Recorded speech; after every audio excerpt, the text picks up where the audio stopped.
¿Conoces la historia de Alejandro Magno el Conquistador? ¿El joven que se atrevió a desafiar al mundo con solo 32 años? ¿Y derrotó a los ejércitos más poderosos de su época? Hijo de Filipo II y Olimpia, nació en Pella en el 356 a.C. Desde la cuna se le dijo que era diferente. Su madre le susurraba que descendía de Aquiles y los dioses, mientras su padre forjaba para él un reino destinado a expandirse. Fue alumno de Aristóteles.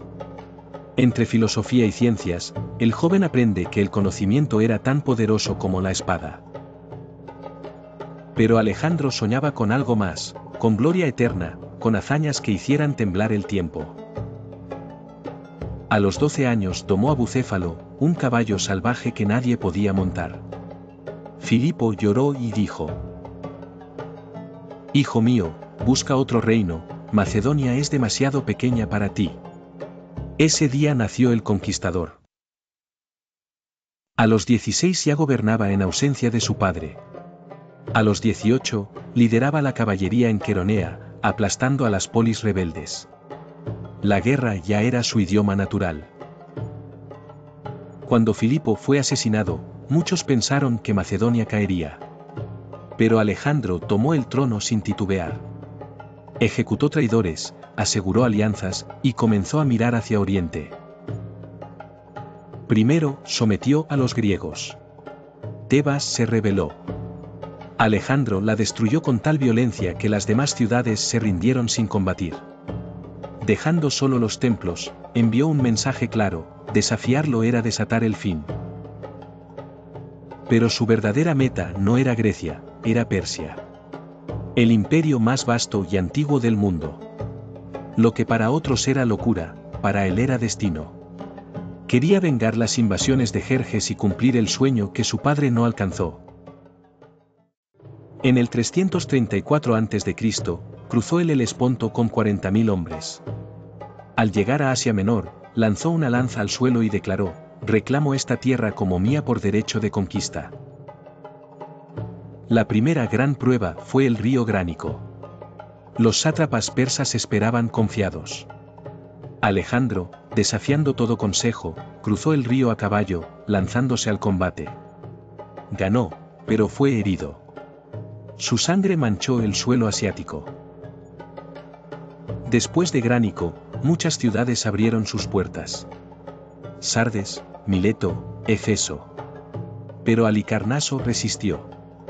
Alejandro situó la ciudad y la venció, demostrando que su voluntad era más fuerte que cualquier muro. Pero Persia no se rendiría tan fácilmente. En Isos, Darío III reunió un enorme ejército. Alejandro, superado en número, usó el terreno a su favor. Atacó por el flanco, rompió el centro, y Darío huyó. Entre los prisioneros quedaron la esposa e hijas de Darío. Alejandro las trató con respeto. No eran botín, eran símbolos. Su nobleza conquistaba tanto como su espada.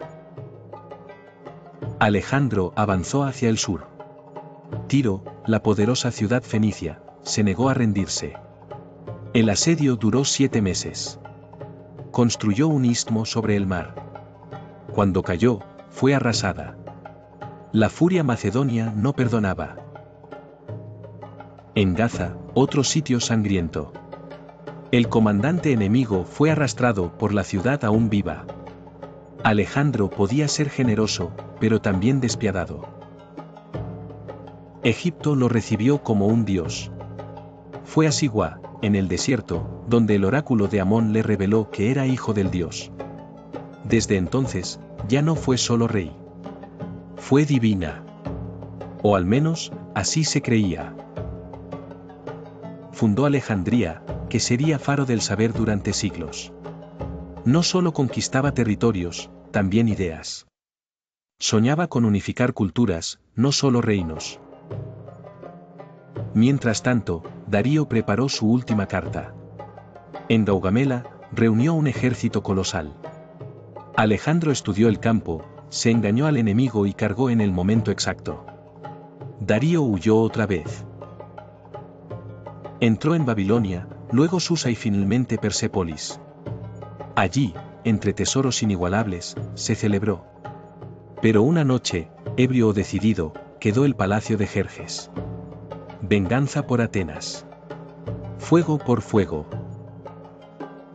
Muchos lo vieron cambiar. Ahora usaba ropa persa, se rodeaba de consejeros orientales. Sus soldados comenzaron a murmurar. ¿Seguirían a un rey o a un dios extranjero? Persiguió a Darío hasta las montañas de Bactria. Lo encontré muerto, traicionado por sus propios hombres. Alejandro montó guardia junto a su cadáver. Quería vencerlo, no enterrarlo. En lugar de venganza, honró al asesinado como a un rey. Adoptó el título de Rey de Reyes y comenzó una nueva etapa, no solo guerrero, ahora era gobernante de Oriente. Pero la guerra no terminó. En Asia Central se enfrentó a una resistencia feroz. Tribu tras tribu, ciudad tras ciudad, sus ejércitos marchaban hacia lo desconocido. Allí conoció a Roxana, hija de un noble bactriano. Se casó con ella por amor o por estrategia. Era su puente hacia el alma de Asia. Su imperio se tejía con sangre, tierra y alianzas. Siguió marchando. Cruzó los ríos Oxus y Jaxartes. Fundó más ciudades. Enfrentó al rey Ogyartes, a los escitas, a los sogdianos. A cada paso, el mundo conocido se volvía más vasto. En una fortaleza imposible de escalar, en las montañas, capturó a la hija de un enemigo. No la tomó como esclava. La trataba como princesa. Otra vez, la espada y la compasión. Pero sus soldados estaban exhaustos. Quería volver. Él, en cambio, apuntó hacia la India. Quería llegar al fin del mundo, donde el océano tocaba el cielo. Cruzó el Indo. Se enfrentó al poderoso rey Poros, que usaba elefantes de guerra. Fue una batalla brutal. Bucéfalo murió. Alejandro lloró como un niño. Poros fue capturado. Cuando Alejandro le preguntó cómo debía tratarlo, él respondió, como a un rey. Y así lo hizo. Lo dejé gobernar. Admiraba el valor más que la sumisión. Pero al llegar al río Éfasis, su ejército se negó a seguir. Llevaban más de 10 años guerreando. Quería volver a casa. Alejandro, furioso, finalmente pasó. El regreso fue más difícil que el avance. Eligió una ruta desértica por Gedrosia. Murieron millas. Algunos creen que fue castigo por haberlo obligado a volver. En Carmania celebró con desfiles y vino. Pero dentro, su espíritu comenzaba a quebrarse. Los años de batalla pesaban. El mundo conquistado no llenaba su alma. De regreso a Persia, reorganizó su imperio. Fusionó culturas, promovió matrimonios entre persanas y macedonios. Pero sus generales no estaban convencidos. En Opis, los soldados se rebelaron. Alejandro les gritó que todo lo que eran, lo debían a él. Después lloró. Ellos también. Era su dios, pero también su hermano de armas. Su amigo más cercano, Hefestión, murió en Ecbatana. Alejandro cayó en un abismo de tristeza. Prohibió la música, mandó construir un templo en su honor. Nunca volvió a ser el mismo. En Babilonia, en el 323 a.C., cayó enfermo. Algunos dicen fiebre. Otros, veneno. Lo cierto es que durante días deliró, incapaz de hablar con claridad. Cuando le preguntaron a quién dejaba su imperio, respondió, al más digno. Con eso, dejó un mundo al borde de la guerra. Sus generales pronto se despedazarían. Murió a los 32 años. Su cuerpo fue embalsamado. Iba a ser llevado a Macedonia, pero terminó en Egipto. Su tumba, como su alma, se volvió leyenda. Su imperio se dividió. Comenzaron las guerras de los diádocos. El sueño de la unidad se fragmentó. Pero la semilla helenística ya estaba sembrada. Tras su muerte, sus generales, los diádocos, se dividieron el imperio. Ptolomeo tomó Egipto. Seleuco, Asia. Antígono, Macedonia. La unidad soñada por Alejandro se desvaneció como polvo en el viento. Pero algo sobrevivió, la cultura helenística. Una mezcla de saber griego, sabiduría persa, arte egipcio y matemáticas babilónicas. Su espada no solo abrió caminos, también abrió mentes. Alejandría se convirtió en faro del conocimiento. Su biblioteca albergó miles de rollos.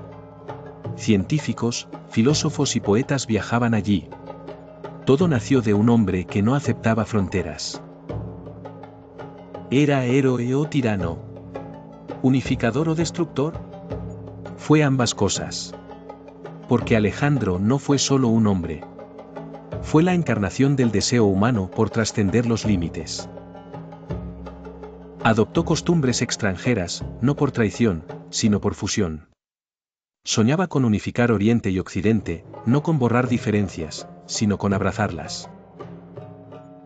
A veces, sus ideas fueron demasiado para su tiempo. Sus propios soldados lo vieron como extraño. Sus generales, como amenaza. Pero la historia lo entendió. No dejó herederos claros. Su hijo póstumo, Alejandro IV, fue asesinado. Su esposa Roxana también. Su linaje fue borrado, pero su legado creció como una leyenda indomable. El nombre, Alejandro, resonó por siglos. En Asia se le conocía como el Bicorne, un ser semidivino. En Persia, como el destructor de imperios. En Grecia, como el eterno rey. El mundo que conquistó nunca volvió a ser el mismo. Los mapas cambiaron, las lenguas se cruzaron, los dioses aprendieron a convivir. Todo por la voluntad de un solo hombre. En cada ciudad que fundó, más de 20 llamadas Alejandría, dejó no solo soldados y mercados, dejó sueños. Cimientos de imperios futuros. Aún hoy, en Afganistán y Pakistán, hay pueblos que dicen descender de sus soldados. Sus costumbres, sus ojos, sus relatos, llevan la huella del macedonio inmortal. Su caballo, Bucéfalo, fue enterrado con honores reales tras la batalla de Lidaspes. Fundó una ciudad en su nombre, Bucéfala. Hasta los animales eran parte de su leyenda. Se decía que Alejandro dormía con la Ilíada bajo la almohada. Quería superar a Aquiles. Y en muchos sentidos, lo hizo. Vivió menos, pero su gloria llegó más lejos. Algunos dicen que encontró los bordes del mundo. Otros, que murió antes de hacerlo. Lo cierto es que allí donde llegó, lo imposible se volvió real. No temía a la muerte. Temía al olvido. Por eso su espada nunca se detuvo. Cada batalla era una carta a la eternidad, cada ciudad, un grito contra el tiempo. Cuando visitó Troya, honró a los héroes de antaño. Se creía parte de ellos, no por vanidad, sino por destino. Y hoy, pocos discuten que él también es parte del mito. Julio César, Napoleón, Aníbal, todos lo estudiaron. Todos quisieron ser como él. Pero solo uno fue el primero en tocar el cielo con la punta de su lanza. Su voz nunca fue registrada. Su rostro solo vive en estatuas. Pero su espíritu sigue galopando por la historia, como si aún buscara una frontera más que romper. Cuentan que Alejandro se sentó a llorar cuando no quedaban más mundos por conquistar. Tal vez no fue tristeza, tal vez fue sabiduría, entender que la conquista no es el final. Su figura fue absorbida por muchas culturas. En el Corán, aparece como Dhul Arnein, el de los dos cuernos. Un hombre que construyó un muro contra los bárbaros. Hasta los profetas lo mencionan. En textos persas, hindúes, armenios y etíopes, su historia se adapta, muta, se reinventa. Es el mismo hombre, y al mismo tiempo, millas de versiones. Así viven los mitos. Fue educado para gobernar un reino, pero terminó moldeando el mundo. Murió joven, pero no incompleto. Porque su vida no fue corta, fue intensa. Como un relámpago que ilumina la noche. Si su tumba algún día aparece, será un hallazgo que se estremecerá al planeta. Porque no es solo huesos lo que allí yace, sino la esencia de una época. ¿Fue justo? ¿Fue cruel? Fue humano, pero de los que cargan con el fuego de los dioses. Su pasión, su furia, su visión, lo alejaron de la mediocridad. A cada paso, dejaba preguntas. ¿Y si no hubiera muerto tan joven? ¿Qué más habría logrado? ¿Habría alcanzado China? ¿Habría cruzado el Pacífico? Pero su muerte también fue necesaria. El mundo no estaba listo para alguien así por mucho tiempo. Era demasiado grande, incluso para el propio tiempo. Las espadas se oxidan. Los imperios caen. Pero hay nombres que el viento jamás borra. Alejandro Magno es uno de ellos. ¿Y ustedes? ¿Creen que Alejandro fue un dictador? ¿Creen que su muerte fue por envenenamiento? Déjamelo saber en un comentario y suscríbete a mi canal. Hasta la próxima.